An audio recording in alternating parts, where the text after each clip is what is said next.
అందరికీ నమస్కారం. సర్వే జనా సుఖినో భవంతు. నేను రైస్ కుక్కర్లో, ఇది రైస్ కుక్కర్ బౌల్ అండి.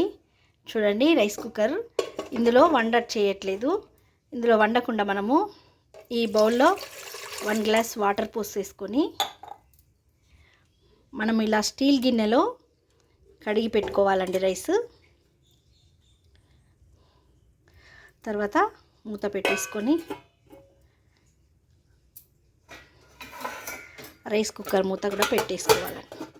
ఇలా చేయడం వల్ల మనము రైస్ గిన్నెలో వండకుండా బాగుంటుందండి. ఇప్పుడు రైస్ కుక్కర్లో వండుకోవద్దు, హెల్త్ పాడవుతుందని చెప్తున్నారు కదండి. అలా వండకుండా మనం వాటర్ ఆవిరికే ఇలా రైస్ చేసుకోవచ్చు. రైస్ అయిందా చూద్దామండి. ఇప్పుడు అయిపోయింది రైస్. చూడండి ఎంత బాగా అయిందో రైస్.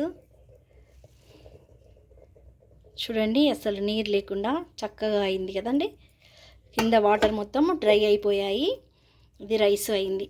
ఇలా గిన్నెలో వండుకోకుండా మనము రైస్ గిన్నెలో వండుకోకుండా ఇలా స్టీల్ గిన్నెలో కొన్ని రైస్ కూడా ఇలా చేసి పెట్టుకోవచ్చండి. మనకు అసలు మాడిపోకుండా మంచిగా అవుతుంది. మీరు కూడా ఇలా ట్రై చేయండి.